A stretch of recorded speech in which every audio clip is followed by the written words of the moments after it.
ये Himachal Pradesh public service commission का polity का पार्ट 10 होगा और हम पॉलिटी के क्वेश्चन पिछले साल जो आयोग ने क्वेश्चन वो कर रहे हैं और किस टाइप के क्वेश्चन आयोग पूछ सकता है प्लस वो देख रहे हैं और अपने कॉन्सेप्ट जिससे हमारा जल्दी से रिवीजन हो जाए। तो मैंने लास्ट आपको ये बताया कि जो प्रेसिडेंट होता है, प्रेसिडेंट का ऑफिस कैसे खाली हो सकता है। या तो ये हो कि उनका जो 5 साल का टेन्योर वो कंप्लीट हो चुका हो या उन्होंने रिजाइन कर दिया हो या फिर उनको हटा दिया गया हो इम्पीचमेंट प्रोसेस के थ्रू।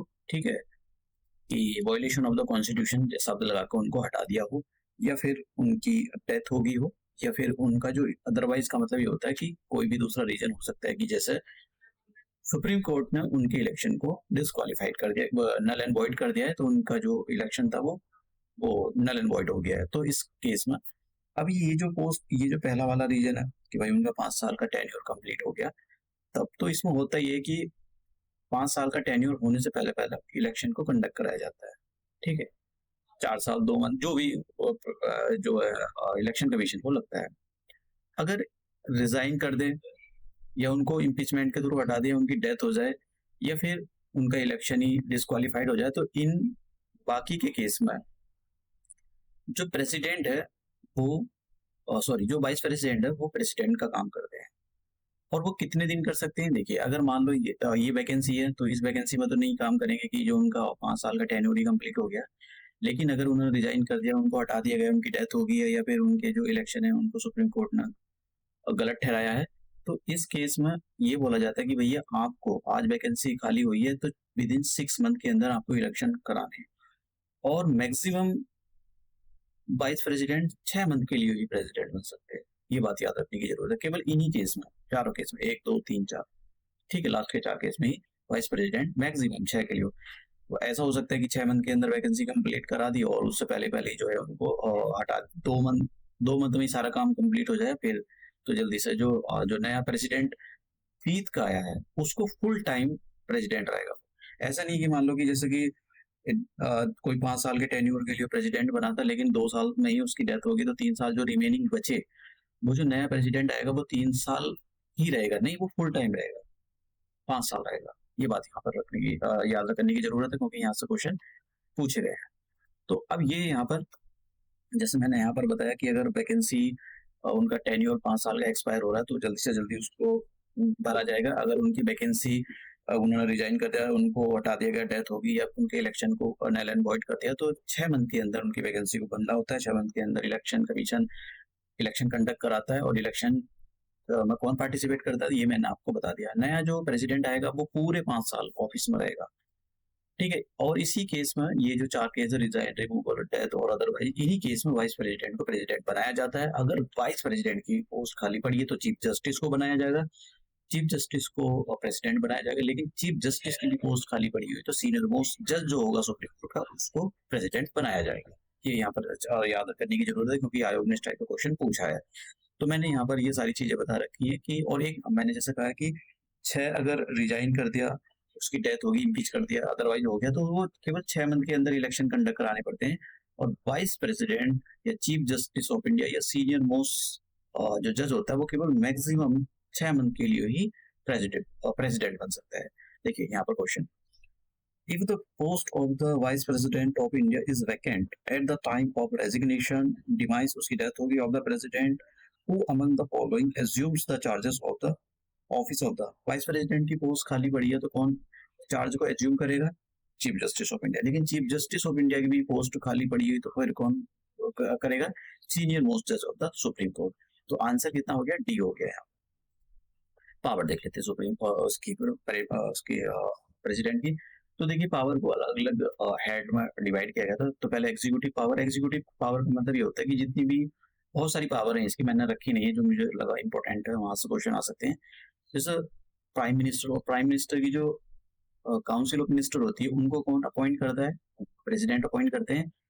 और प्रेसिडेंट के प्लेजर पे ही वो अपने ऑफिस को होल्ड करते हैं। मतलब प्रेसिडेंट उनको कभी भी हटा सकता है। अब ऐसा नहीं कि प्राइम मिनिस्टर को कल ही अभी ओथ ली उन्होंने और फिर उनको कल ही हटा दे कि भाई नहीं तुम्हारा काम पसंद नहीं आ रहा। ऐसा नहीं, कि अगर मान लो वो मेजोरिटी अपनी लोकसभा में पास नहीं कर पाए, अगर जो सेंटर गवर्नमेंट जो भी सेंटर में जो भी पावर सेंटर में जो भी पार्टी होती है वो पार्टी लोकसभा के अंदर अपनी मेजोरिटी प्रूव ना कर पाए तो फिर ये होता है कि प्रेसिडेंट उनको जो है हटा सकते हैं। दूसरा, जो यूनियन टेरिटरी जितनी भी होती है, चंडीगढ़ हो गया, दिल्ली हो गया, इनमें इनके ये जो एडमिनिस्टर करता है, उनको कौन करता है? उनको डायरेक्टली एडमिनिस्टर किया जाता है प्रेसिडेंट के थ्रू। ठीक है, वो चाहे उनके गवर्नर, लेफ्टिनेंट गवर्नर के नाम से उनको हो गया है। लेजिस्लेटिव पावर, ये बहुत इंपॉर्टेंट है। लेजिस्लेटिव पावर में सबसे ज्यादा इंपॉर्टेंट पावर जो है वो है लॉ मेकिंग की। कि जब भी आयोग सॉरी आयोग नहीं, ये पार्लियामेंट सेशन में नहीं होती है, तो उस केस में प्रेसिडेंट ऑर्डिनेंस लाते हैं। ये सबसे बड़ी पावर है। तो अब देखिए, प्रेसिडेंट जो होते हैं इंटीग्रल पार्ट होते हैं पार्लियामेंट को, भले से ही वो पार्लियामेंट के सेशन में ना बैठे, लेकिन वो इंटीग्रल पार्ट होते हैं। जब तक किसी भी बिल पर साइन नहीं होगा, कोई भी बिल एक्ट नहीं बन सकता है। ये बात यहाँ पर रखने की। अभी कोई मान लो कोई ऐसा हो जाए कि किसी भी मुद्दे को लेकर, किसी भी बिल को लेकर लोकसभा और राज्यसभा में कोई डेडलॉक शामिल हो जाए, मतलब डेडलॉक आ जाए, जैसे कि कोई आगे सॉल्यूशन ही निकल पा रहा है, तो क्या काम करेंगे? लोकसभा और राज्यसभा का एक ज्वाइंट सेशन बुलाया जाएगा। और जिस ज्वाइंट सेशन को कौन बुलाएगा? इस ज्वाइंट सेशन को ये बुलाएंगे प्रेसिडेंट। और इसको हेड कौन करेगा? ये जो हेड होएगा ये होएगा स्पीकर। ये बहुत बार क्वेश्चन पूछा गया, अलग अलग स्पीकर इसको हेड करेंगे, ना कि लोक राज्यसभा का जो चेयरमैन होते हैं वो उसको हेड करेंगे। इसको हेड किया जाता है स्पीकर के थ्रू। ये यहाँ पर बात याद करने की जरूरत है। और जो 12 मेंबर जो होते हैं राज्यसभा के, उनको कौन नॉमिनेट करता है? उनको नॉमिनेट किया जाता है प्रेसिडेंट के द्वारा। Science, literature, art, social science, services, इनसे ये लोग आते हैं। तो यहाँ पर थोड़ा सा मैंने ये ओवरव्यू दे दिया। अब बिल, इसके बारे में बात करें। ऑर्डिनेंस की मैंने आपको बताई थी कि ऑर्डिनेंस की सबसे बड़ी पावर होती है प्रेसिडेंट की। ऑर्डिनेंस मेकिंग पावर सबसे बड़ी पावर होती है। दूसरे नंबर पे ये आती है बिल को असेंट देना है नहीं देना है। तो देखिए, अगर कोई भी बिल पार्लियामेंट से पास हो गया है तो वो जाएगा प्रेसिडेंट के पास।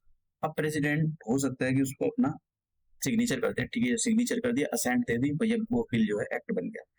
या ये हो सकता है कि बिल दोनों हाउस से पास होने के बाद प्रेसिडेंट के पास जाए और प्रेसिडेंट विद होल्ड कर ले, असाइन उसको बोई दे, अपना सिग्नेचर ही ना करें उसको। तो दूसरी पॉसिबिलिटी हो सकती है। या फिर उस बिल को रिटर्न कर सकते हैं पार्लियामेंट को कि भैया एक बार अपना जरा इसको रिकंसिडर कर लो, इसमें कुछ दिक्कत है, मुझको ये बात ठीक नहीं लग रही। तो अगर पार्लियामेंट ने जो भी उसमें दिक्कत हुई उसको ठीक कर या ना ठीक कर प्रेसिडेंट को फिर से वो बिल भेज दिया कि भाई साहब आप इस पर सिग्नेचर करो, तो प्रेसिडेंट को मजबूरी में सिग्नेचर करने ही पड़ेगा। ये यहाँ पर बात याद करने की जरूरत है। अब बात करते हैं यहाँ पर जो स्टेट लेजिस्लेचर होती है, जैसे स्टेट लेजिस्लेटिव असेंबली होती है, स्टेट की जो लॉ मेकिंग बॉडी होती है, जैसे हिमाचल प्रदेश की है तो लेजिस्लेटिव असेंबली है। तो यहाँ पर ये होता है कि कुछ बिल गवर्नर प्रेसिडेंट के लिए रिजर्व कर सकता है उनकी कंसिडरेशन को। क्योंकि कुछ बिल ऐसे होते हैं कि गवर्नर को भी समझ में नहीं आता कि भाई तो ठीक है हाई कमांड को ही भेजना चाहिए, तो हाई कमांड को भेज देते हैं प्रेसिडेंट।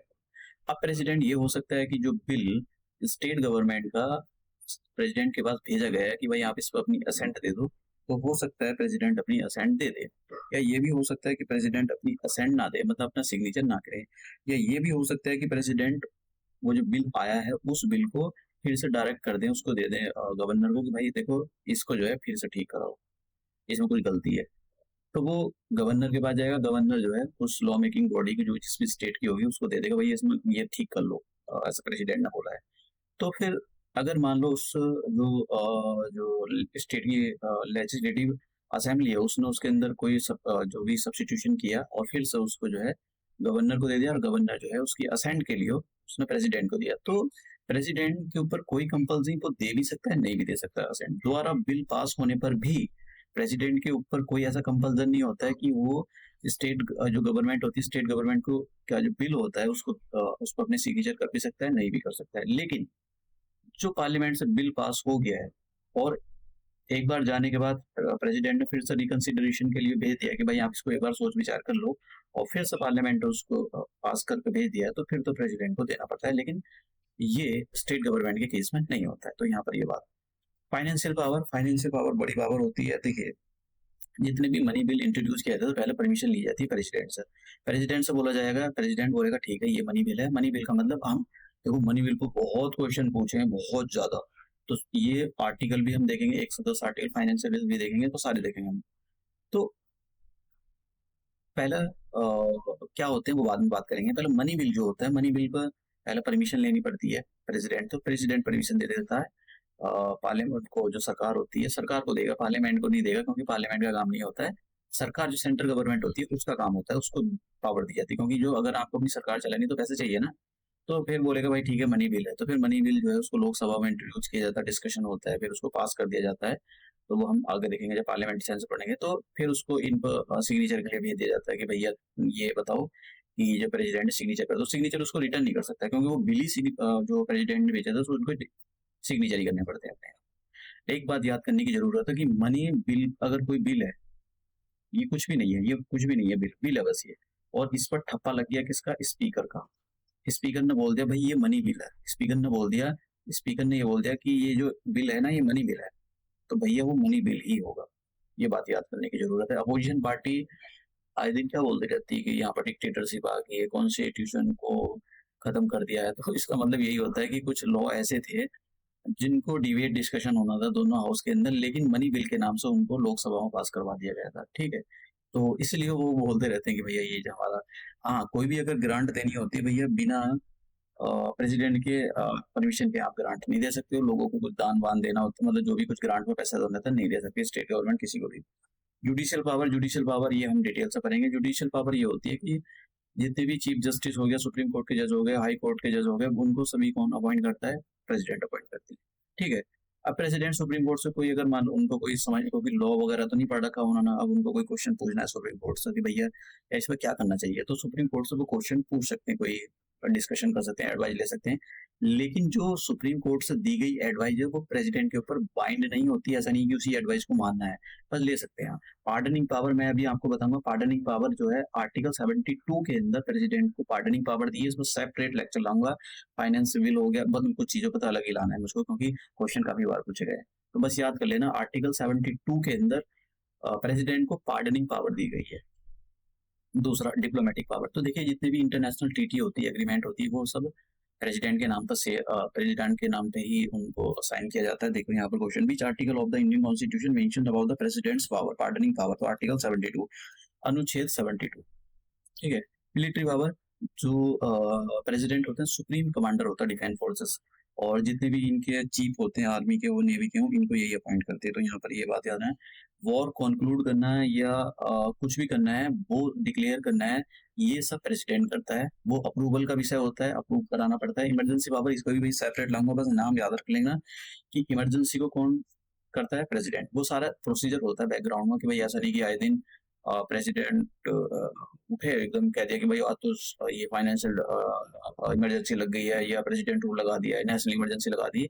बट आर्टिकल तो मतलब घोट के भी जाओ, ये बहुत बहुत जरूरी है, पूछे गए हैं आर्टिकल। अगर आपको अंदर के बारे में नहीं पता, मैं इमरजेंसी पार्डनिंग पावर पर अलग से वीडियो लाऊंगा।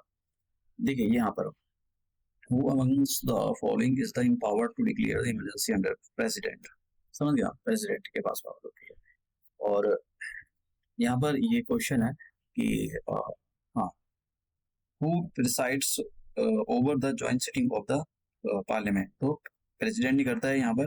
प्रेसिडेंट तो ज्वाइंट सिटिंग बुलाता है, स्पीकर जो ज्वाइंट सिटिंग होती है स्पीकर उसको हेड करता है। तो ये बहुत इंपॉर्टेंट क्वेश्चन, कई बार पूछे गए हैं क्वेश्चन। मैं आपको, देखिए मेरा ऐसा नहीं है कि कोई मैं आपको करा रहा हूँ तो भाई इसी में से आ जाएगा, मैं आपको बस बता रहा हूँ कि आयोग का किस टाइप का, कौन से हॉट टॉपिक है, कहाँ से पूछता है आयोग।